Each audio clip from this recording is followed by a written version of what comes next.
Hello, everyone. Thanks for joining us today at this Spark Festival live stream session. Our topic today is about what could possibly go wrong for startups. My name is Yanling Tan.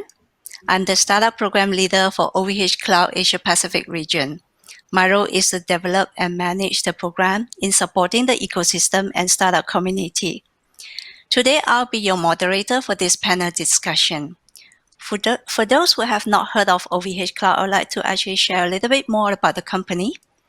OVH Cloud is a global player and the leading European infrastructure cloud provider, operating across 4 continents with 31 data centers, including Sydney, Australia, and Singapore in this region. OVH Cloud offers customers the latest generations of infrastructure solutions that combine high performance, predictable pricing, and full data sovereignty to support the customers' growth. Operating in Asia Pacific since 2017, with the opening of data centers in Sydney and Singapore, currently supported by teams based in Melbourne, Australia, and Bangalore, as well as Singapore.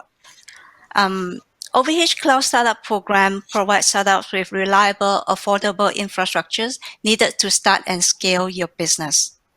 With the program, startups at all stages get access to resources, including core marketing opportunities, technical support, and cloud infrastructure credit for up to $100,000, depending the maturity of your startups.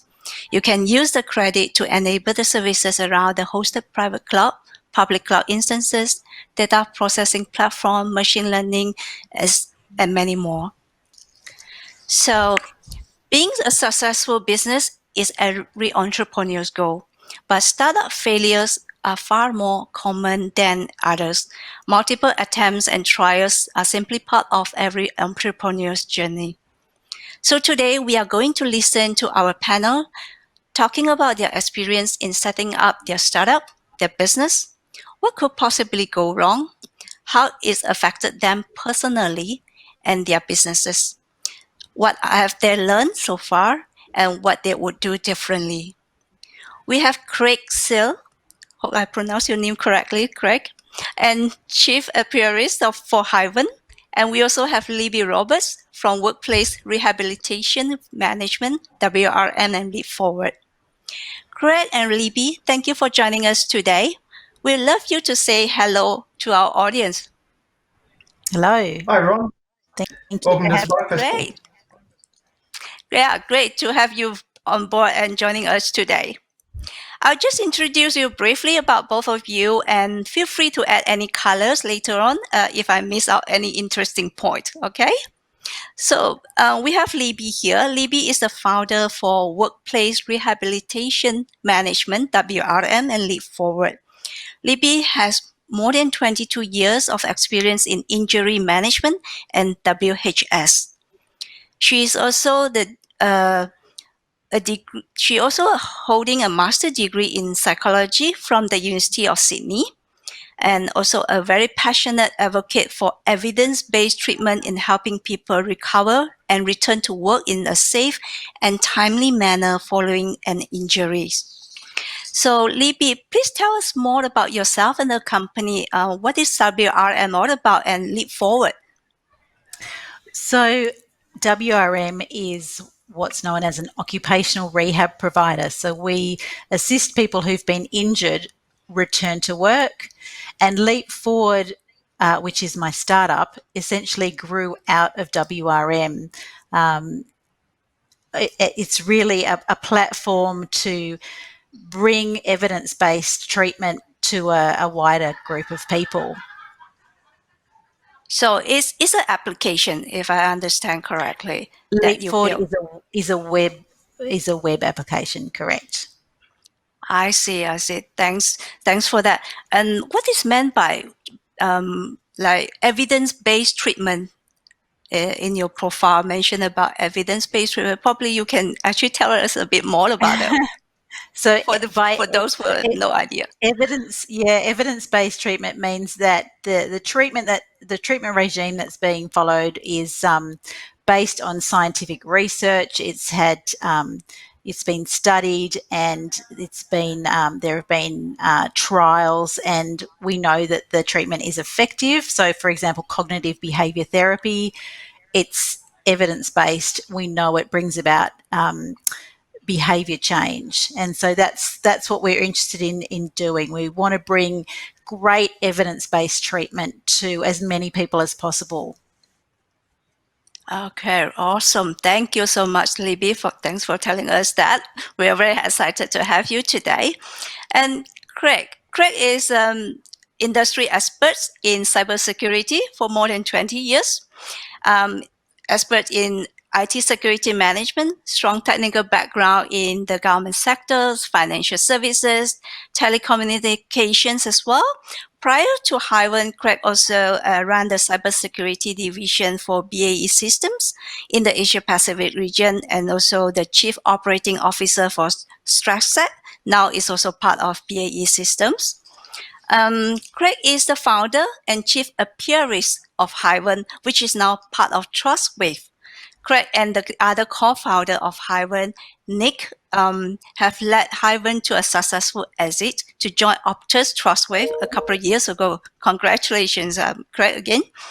TrustWave is a leading cybersecurity and managed security services provider focused on threat detection, if I'm correct. So TrustWave is now part of a Singtel company and the global security arm for Singtel, Optus, and NCS as well. So, Craig, what is apiarist about? Where is the word come from? What is it to do with cybersecurity? I thought it's a beekeeper thingy. Yeah, that's right. An apiarist is a beekeeper. And I guess one of the great benefits of being a startup is that you get to choose your own cool job title. I was always impressed when Yahoo went through their sort of early acceleration stage, and they had people calling themselves a chief Yahoo and thereabouts. So when Nick and I started Hivint, we thought there was, no better opportunity than to give ourselves a pretty cool job title. So chief apiarist was it. And the reason behind that was that Hivint was founded around the concept of collaboration in cybersecurity, and one of the best-known animals in the animal kingdom that uses a collaborative system is actually bees. And a lot of our imagery and storytelling around Hivint and what we brought to the marketplace revolved around bees and hives and that sort of thing. And a lot of that messaging has now been incorporated into the way we now deliver services as TrustWave. Ah, that's interesting. So beehive, apiarist has all come together for helping the security of the IT industries as well. Okay, that's very interesting. Thank you both for telling us about yourself and also your company. That's a great start. So with Libby background and running your own business and for years, and Craig experience in having your startups and also brought this business to a successful exit, will bring a lot of insights to our audience today, I'm sure. So Craig, I know that you are also the mentor for the SciRise Accelerator program, supporting startups to scale and grow their market. I'm sure you have a lot to tell us from your experience working with startups. What is your personal experience in helping startups here? Look, I think over the last probably 3 or so years, particularly in the cybersecurity space, the startup community is just expanded at such an incredible rate. And I think it's through the work of organisations like SciRise, like AustCyber, run by Michelle Price, where there's an active sort of desire now for the startups to get that initial seed investment support from the community. And rather than it being a sort of a competitive scenario, and in a lot of cases, actually it is collaborative or cooperative, and that we all want to see these other startups succeed. And by having these startups succeed, we all get benefit from it, the broader sort of cybersecurity ecosystem, both in Australia and globally. So, look, it's been fantastic. It's a real privilege to be part of the SciRise cohorts that are coming out over the last couple of years. There's one just started a few weeks back. And look, I'm sure that we will see some brands that come out of these cohorts that will be household names in the not too distant future. Fantastic. That's awesome initiative. I'm sure there's a lot for us to talk about for young startups to learn from you guys as well. All right, before further ado, probably we'll get into our topic today is about what goes wrong and what the startup can learn from you both. So according to the CB Insight statistics, more than 70% of startups company fail. And very few entrepreneurs or business owners actually successful to meeting their goals. People make mistakes. We all know that, and more important to learn from the mistake and either from your own experience or learning from others.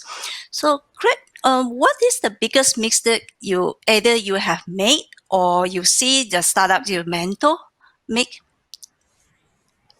What are the key or major Well, look, mistakes that they will make? I've made plenty of really good mistakes over the time.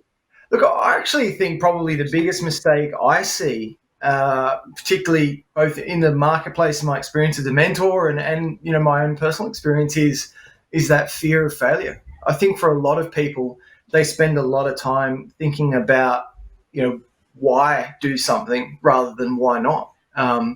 I think it's really important, particularly for entrepreneurs and people in the sort of the startup space, to frame the concept of failure correctly, because a failed startup is not a failure as a person. And even if your startup does fail, there's been any number of stories around organizations that are now major household names that went through numerous iterations that failed before they got to where they are today. One of the ones that's probably most well known is Netflix. Went through a number of different spin-offs and different attempts that were all absolute dismal failures.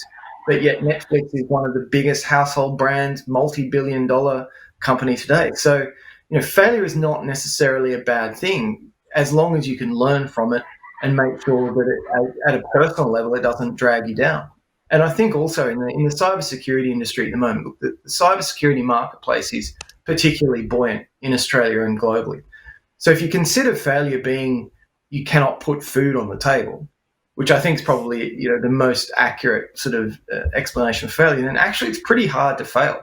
At the end of the day, if you are a reasonably talented and experienced cybersecurity professional, even if you're unable to get your startup to work, the chances are that you will still be able to get a contracting role or something similar that will enable you to put food on the table and a roof over your head at the end of the day. And then everything after that is basically upside. And once you start framing things in that manner, actually, you very quickly realize that you shouldn't have a fear of failure when it comes to a startup, and actually you're far better off to take the leap because you're never going to get a better opportunity. Yeah, that's so true. And you also have to actually evolve and take the pivot step to take whatever steps that you need to at the moment when your business facing, right? How about you, Libby? Would you have something to share about mistakes that made before and how do you avoid that? I've made so many mistakes, but to be honest, I think I'd probably make the same mistakes again, because when I first started this journey with LeapForward, because it's not a conventional business, it's a tech business. It was a completely new area to me. I didn't know where to start. I didn't know what I didn't know, and it wasn't until I started to get some mentors around me, and a chance meeting with one person who actually got me on the right track really started to open up doors for me and put me in a position where I started to meet people who could really help me understand the process and what needed to be done and what things I needed to think about. Things like user testing. I'd never even considered that I needed to do user testing.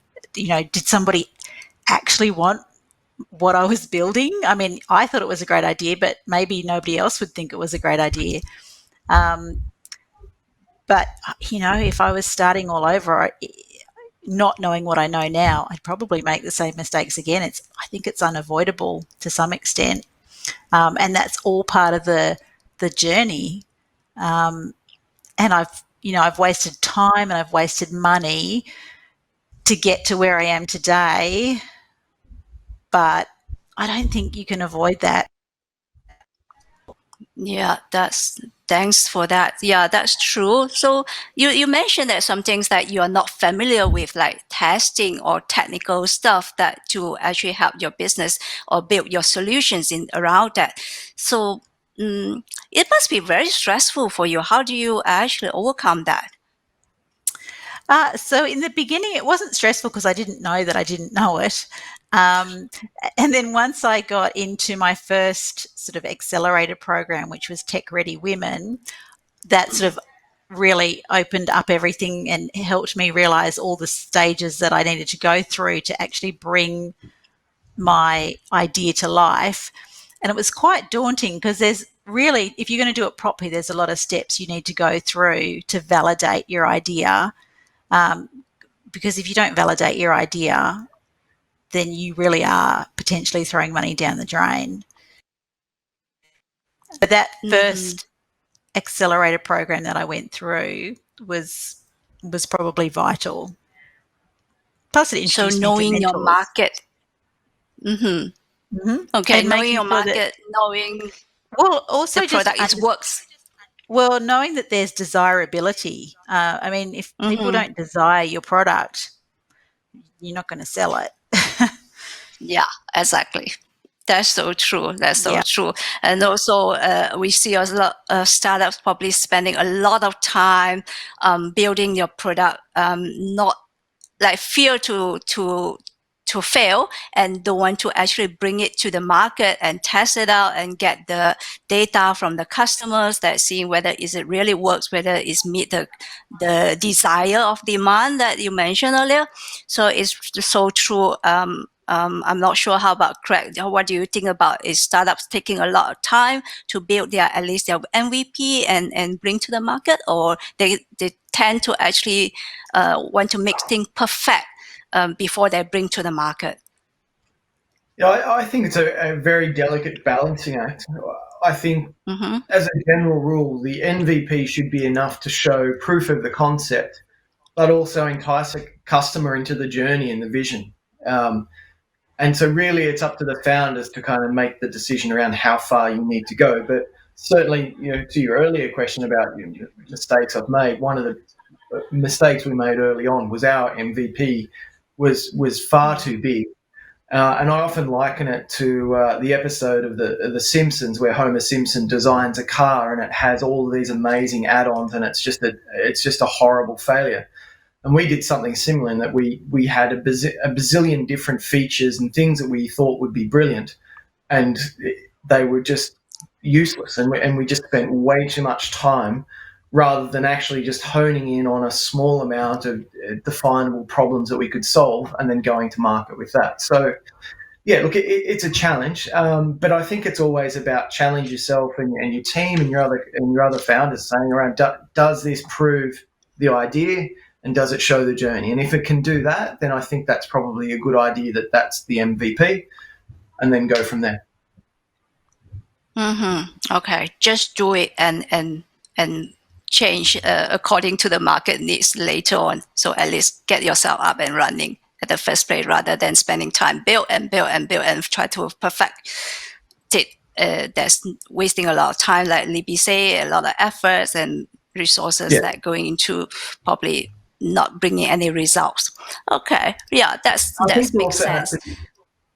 I think you also have to be good at saying no when you're developing a product, because very often you'll find you'll have customers or other people that will provide input about this killer feature that you should include, or why doesn't it do this, or what about that? And at some point you have to be able to say no and either say that's not our core mission, or we'll put that on the roadmap for later on, or thereabouts. But it becomes as I said, a bit of a balancing act, and also being aware of what is the vision and staying true to that, rather than continually taking input from a range of different sources and finding that you're getting distracted on things that might not be core to what you're trying to do.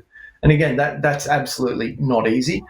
And I do think that's one of the benefits of actually making mistakes is you start to learn to get better at that. You know when to say no, and you know what a good idea is, and you know how to sniff out a bad idea.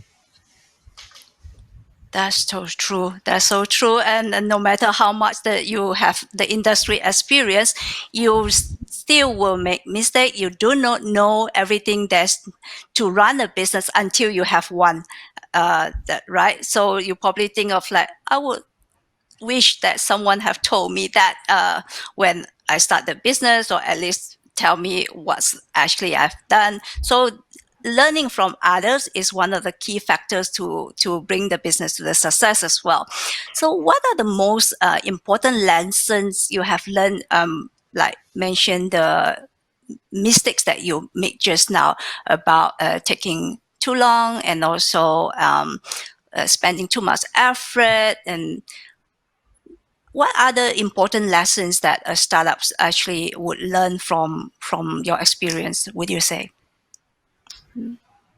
For me, I think actually people undervalue or underappreciate the benefit of having a co-founder. Having someone with you on the journey. If you look at some of the great tech startups, you've got in Australia, you've got Atlassian with Mike Cannon-Brookes and Scott Farquhar. You've got Apple with Wozniak and Jobs. You've got Microsoft with Gates and Allen. Even Facebook, you've got Sheryl Sandberg, who really keeps Mark Zuckerberg in check a lot of the time, I think. So, look, I have been absolutely blessed to have a co-founder like Nick Elsmore to go on the journey with Hivint. But also, I do think it is something for startups. It is really important because it gives you both an intellectual and an emotional sounding board. You've got someone who's going through the ups and downs with you. And more often than not, it also gives you someone to sort of test the ideas and someone who sort of understands what you're trying to do and gives you that balance. I think sometimes if you do things yourself, you run the risk of being a bit blinkered. Now, not every organisation starts out with a co-founder, but one of the first things I sort of suggest to startups that I work with is at some point you should think about bringing on a co-founder or a co-conspirator, perhaps is a better way of defining it. But you need that support. You really cannot be a lone gun on this. You really need that support. Thanks, Craig. So how about Libby yourself? How you handle the workload you're juggling between the work, personal life, and because you do not have a co-founder in this sense, and managing the business alone yourself? Yeah, so I mean, I'm lucky in that with WRM, it's such an established business that I have a team there, so I can focus on LeapForward. And yes, I don't have a co-founder, unfortunately. I've not been able to find one, but I do have amazing mentors and advisors. And one advisor in particular that I'm working alongside, we spend hours each week together. And she's not a co-founder. She doesn't have any equity in the business, but she is essentially, my partner in crime. She's working particularly with me on the go-to-market strategy, and we're sort of outsourcing product to an agency. But I think if you can't find a co-founder, then you just have to pay for that outside help. That would be my recommendation. Okay. And surround yourself with mentors who you can, test ideas with and ask questions of and get advice from. So you're taking a very different approach, rather not to have a co-founder, but have a mentor to guide you through and make sure that you are on track on your business as well. And not because I don't want a co-founder, it's because I haven't been able to find one. Yeah, it's a very niche industry that you are in as well. That to find someone I'd love a co-founder. Yeah. That's so true. Yeah, that's so true. How about advisory board? Do you have one, or do you get someone to be you recruit a group of advisors to be on? So I'm in the process of setting up an advisory board, and I'm obviously looking to fill those key positions that with expertise that I lack. and I'll put those positions on the advisory board. Is it takes a long time for you to actually work on this path to actually bring the advisory board? No, it's not that it's taking a long time. I think it's taking time to be the right time to bring an advisory board on board. Yeah, I think there are certain steps that you go through and you don't want to jump in too early on some of those steps. Okay, all right. How about you, Craig? Do you have a advisory board or mentor that you work with? Because managing your own business, you have to take care of so many things from the administrative, legal stuff, sales, marketing, and so forth. With your co-founder, any other advisory board or mentor that you work with? Certainly not an advisory board. I guess our approach was a little bit different, having been in the industry, and Hivint was our second startup. So we'd made a lot of mistakes the first time around, and then this was an opportunity to make new and interesting mistakes. What we did, though, was we bootstrapped and then quite early on brought on a small amount of team members, and then gave them the opportunity to basically buy into the business. And so from that, we had a core group of trusted staff that were basically bought into the long-term journey and the long-term vision. And so rather than it just being the Nick and Craig show, we had a foundation team that we could then kickstart the business and then grow. And in hindsight, I think that's probably one of, if not the best decision that we ever made, because it gave us that initial inertia that we needed to get into the market and get ourselves established, but in also having people that you knew were in it for the long run. And on top of the sort of the financial aspects of it, it's also the emotional aspects to it, and also just the sheer energy that's required to get a startup moving and sort of self-propelled.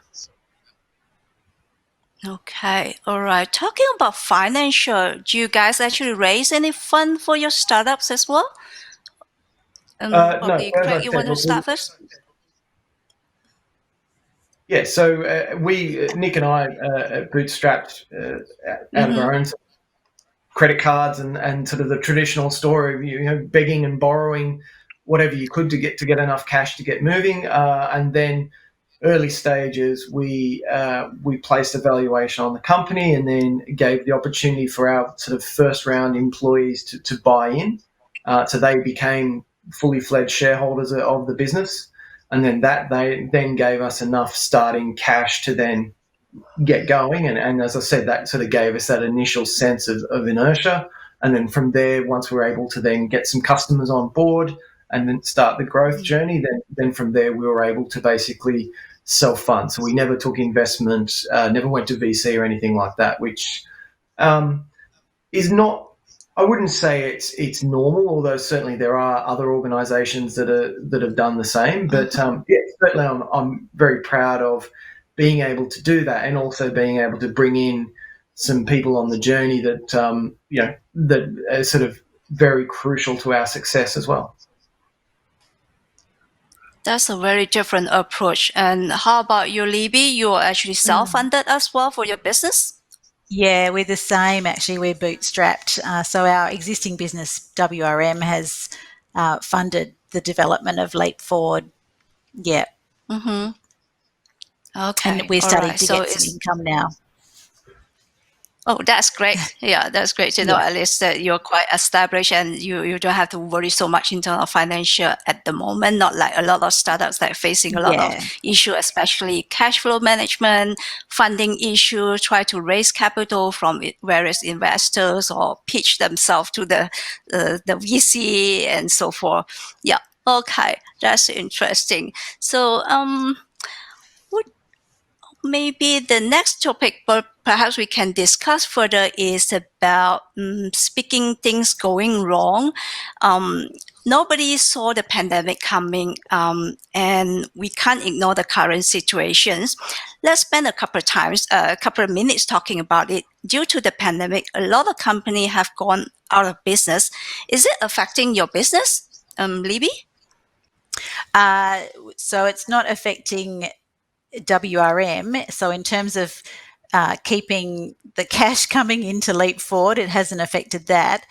And I think for LeapForward, because it's a digital product, I think actually given people the opportunity to see that telehealth is actually quite effective, and it's really been a great opportunity for us to demonstrate that what we're building will be a really valuable program in the future. So for us, it's been a positive thing. Okay, that's great.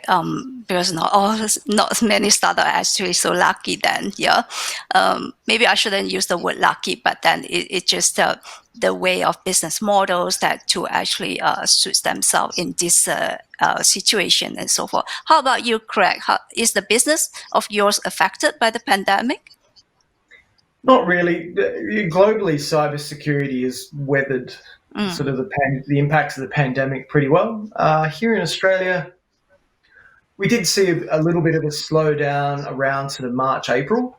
Mostly that was driven by a lot of our large client organizations trying to understand what COVID meant for them. And so security took a bit of a back seat while they sort of got used to new ways of working and all of the different sort of things that's driven. But then soon after that, really, it was back to normal and then a bit. The thing that we've seen that's been particularly interesting is that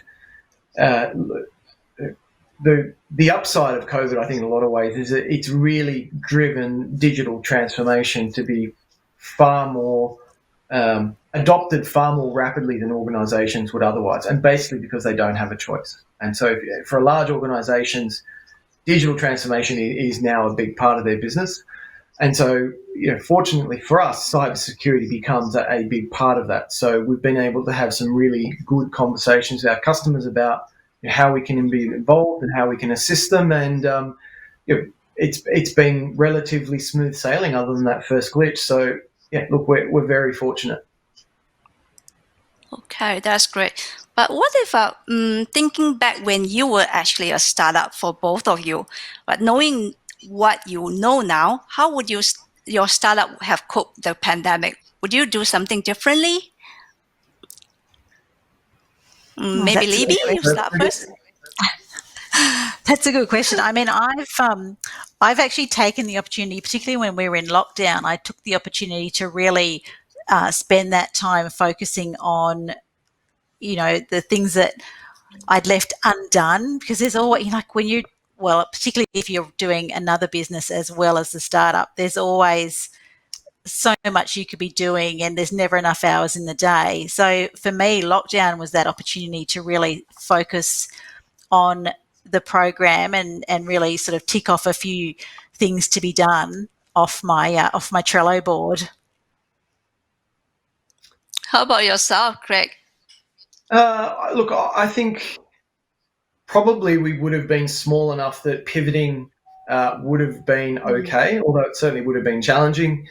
Look, consulting by nature is sort of a high-touch business, so you spend a lot of time in front of customers engaging with them directly, and with COVID you can't do that. So we would have had to have come up with better ways to do that. So look, I think actually probably if we were a smaller startup, we would have found COVID more difficult because we wouldn't have had the established track record. But on the flip side, it's easier for a startup to pivot because there's less sort of technical debt and all of those sorts of things. So, look, I certainly wouldn't wish to have been in this situation, but I do think it would have been an interesting challenge. So what would be your advice, Craig, for the startup currently facing this difficult time then? What should they do now?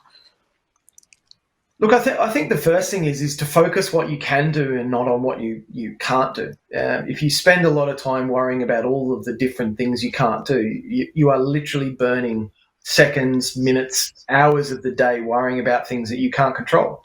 But there is Mm-hmm. a large amount of things that you can do.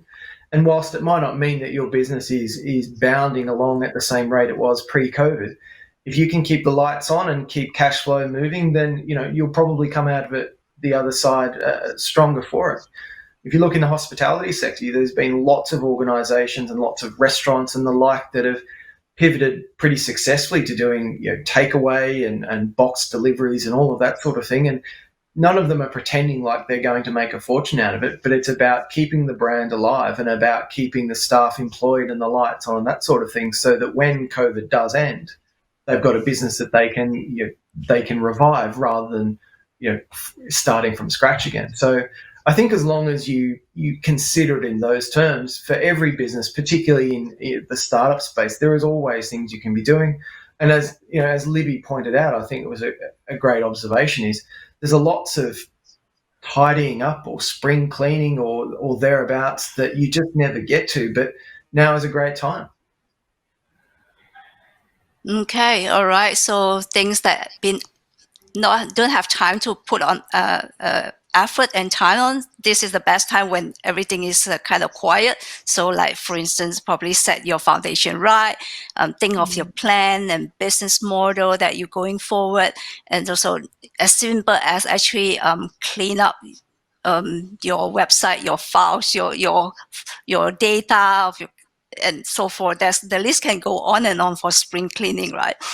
That's a good advice. Yeah. Thanks for that. Mm-hmm. When for Sorry, us, I Libby, mean, that you had something? for us, the go-to-market strategy was the key. I mean, that's what we've spent our time focusing on, because if you get that right, then it's a really great springboard into the wider world. So yeah, focusing on your go-to-market strategy, I think, would be my top tip in these times. Okay, all right. Thanks for that tips as well. Yeah, that's good. Make sure yourself actually take a step back actually to plan and think of what you can do and what you should do as well. Then when things that's over, then you will be able to actually scale and move on with your business. That's so true. So what would be the things that startup always miss out in their entrepreneurial journeys about? It could be about any factors like people management or learning or even anything. What do you think that you would think a startup will always miss out in that sense? Any I would say for advice or any me, tip? Yeah, I would say for me, the one big thing has been my networks that I've built up through the few accelerator programs that I've been part of. And those networks have been invaluable. As Craig said, the startup community is a really generous community, and they're always willing to share their learnings and their experiences and their mistakes. And so take advantage of that. I've sent emails to people on LinkedIn, never expecting a reply, and every single person has replied and been very generous with their advice. So make use of that. Okay, all Yeah, right. So I would networking agree. is one of the key things. Sorry, Greg, you have something to Yeah, add on? I think it's a fantastic point. I wholeheartedly agree. I think there's probably the biggest mistake. I agree, is not being sort of more assertive and willing to put yourself out there, and ask for people's input, ask for a coffee date or whatever the COVID equivalent of that is now.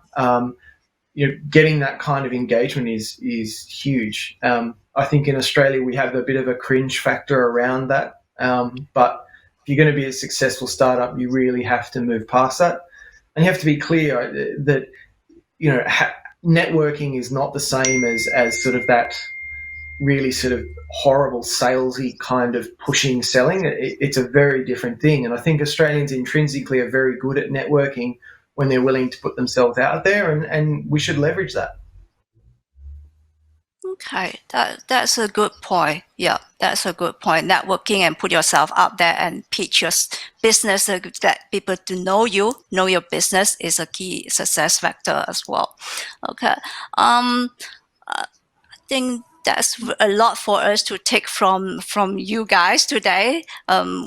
Interesting of time probably. Let me see what are the things that perhaps we can actually in terms of handling I don't know the stress of starting your own business and all. Is it it will be a key part of your journey as well, handling stress, mental health of your entrepreneur's experience? Is it a key part affecting yourself I've personally? I take a lot of time to make sure I have downtime. I don't work 24/7. I try not to. We've had a few tender things due recently, and so I have been working weekends, and I notice it. I notice that my tiredness increases. And I just don't think that's good. I think if you are building a startup, you really need to be at the top of your game. So you need to look after your own physical. You need to eat right. You need to exercise. You need to get sleep. You can't burn the candle at both ends. So I think that's a really important thing to be mindful of. Yeah, I do see quite a number of startups because they are so into themselves, into the business, and they put like 200% or 500% of everything they have to the business, then they tend to actually forget everything else around themselves. And I'm not sure, Craig, you have the same experience or not to manage others as a startup, as a business owner as well.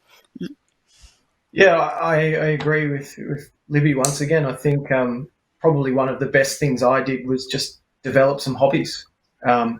It could literally be anything from stamp collecting to marathon running, but it's something that isn't the business, and it gives you an opportunity to just unwind, de-stress, focus on something else. And often you find that some of your best ideas for your business come when you're doing absolutely nothing related to your business.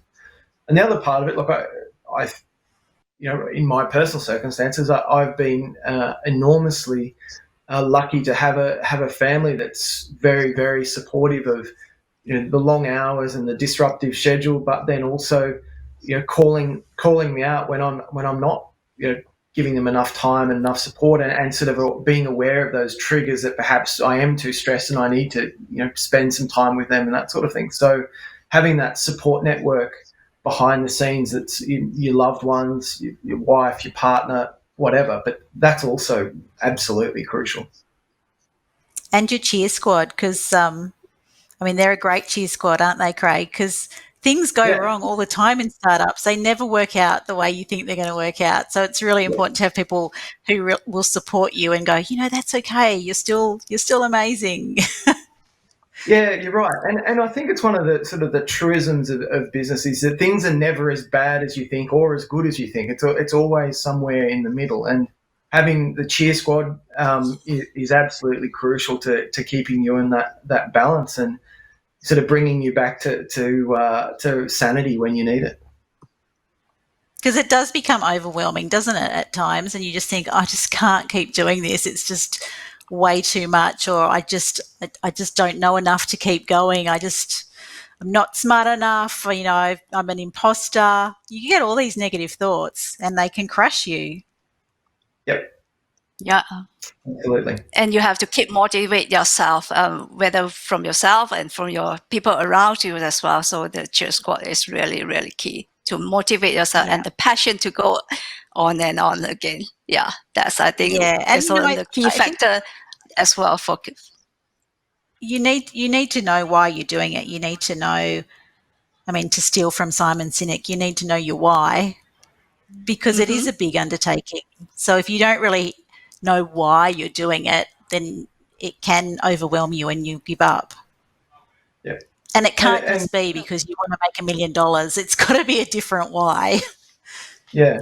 And it really does become part of that. It's a team effort. Like your loved one might not necessarily be working in the business, but they're the ones that are basically keeping you sane on a day-to-day basis. So, they are absolutely as invested in it as anyone else. So it's sort of recognizing that, appreciating it, but then also kind of, I think there's an element where I think often entrepreneurs sort of take themselves a bit seriously at times and allow yourself to have fun with it. Like the alternative is you could be working a 9-to-5 job with a boss, but you are your own boss, which means that you are also like the strictest, worst boss that's ever existed because it's you. But at the same time, take the Thursday afternoon off to go watch your kids at sport, or go and do some school activities, or go for a run, or all those sorts of things. Like you have that flexibility if you allow it. And so by allowing it, you actually give yourself a better opportunity for being successful because you've got that de-stress. And as Libby said, that means that you then basically can run at that optimum level. Okay. Thanks for the tips as well. We do have questions from the audience. There's a question that if you do not have any development skill, where would you find the team or agency? Is it from the incubator or accelerator? Anyone have to take? Libby, you outsource your technical things. So I've got a couple of mentors and advisors. So the difference between a mentor and an advisor is you pay an advisor, you don't pay a mentor. Well, I don't know if that's the true definition, Craig, but that's my definition. So I've got a couple of people in those categories who sort of steer me in the right direction, but all my development I've paid for my development. I've outsourced it. Yeah, likewise. We paid for our development early on. And I think that's where having an MVP that is laser sharp is really important, because if your MVP is bigger than it needs to be, you're literally paying for extras that you may or may not need. So until you've basically got your own development capability, you need to be very clear about what's in scope and what's out of scope when you're working with a development partner. I mean, for our MVP, we sort of Frankenstein together a mixture of Google Docs and, a calendaring app and all sorts of different sort of clip-ons. It was a real Frankenstein's monster. So don't spend money on development until you know what you want, because otherwise you'll just throw money down the drain. Yeah. And there's plenty of off-the-shelf products out there. Yeah, you can do a lot. Like you can sort of, the analogy of sort of building the plane while it's trying to take off. Like you can do a lot with online tools, portals, all of those sorts of things that can get you a shop front, can get you a presence, all those sorts of things. So there is a lot that can be done without necessarily having development capability. And then even beyond that, the ability to get short, sharp pieces of work done outsourced either via development partner or via the gig economy, that is absolutely doable. Awesome. Thanks for sharing that tips and advice as well. I think that's pretty much we have time for today. Thank you for your time to share with us, and thank you everyone for joining us. We'd like to thank our panelists today, Craig and Libby. Thank you very much for your expertise and experience to our audience. It's very interesting, and I'm sure we learn a lot. I'm sure a lot of people actually get a lot from it as well. See you next time, and take care, and thank you very much.